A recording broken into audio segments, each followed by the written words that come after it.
એટલે તમારે એમ ન માનવું જોઈએ કે આ સ્વયંભૂ છે, પહેલી વાત તો એ. અને આ વાત ત્યાં સુધી કોઈ પહોંચાડતું નથી. હવે આપે જેમ કીધું તેમ કે ઓવર કોન્ફિડન્સ, ઓવર નહીં, હવે તો કોન્ફિડન્સ ગુમાવી ચૂકેલી ભાજપ છે. એને દહેશત છે કે આપણે અત્યાર સુધી આપણે જેના ભરોસે, આ તો છે ને નરેન્દ્ર દામોદરદાસ મોદી નામની કામધેનુ ગાયના પૂંછડા પકડીને વેતરણી તરી રહ્યા છે.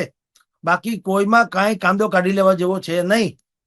આ લોકોની પોતીકી કોઈ ઓળખ નથી, આઈડેન્ટિટી નથી, કોઈ એવું કામ નથી કે જેને આધારે એ છાતી ઠોકીને મત માગી શકે. આમ બધાના રિપોર્ટ કાર્ડ કરાવે છે, પણ પોતાનો રિપોર્ટ કાર્ડ એ ભગવાનની દયા છે નથી વાંચ્યા જોયું.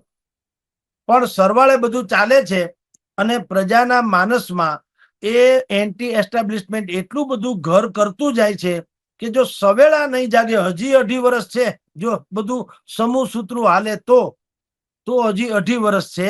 તો એ 2.5 વર્ષમાં જો એને સુધરવું ઘટે તો સુધરી શકે તો વેલ એન્ડ ગુડ, નહીં તો એને તો તબાહી મચાવવાની રહે. કારણ કે તમે વાવાઝોડા વાવશો તો તમારે વંટોળિયા લણવાના રહેશે. સાચી વાત છે, પણ હકીકત આ છે.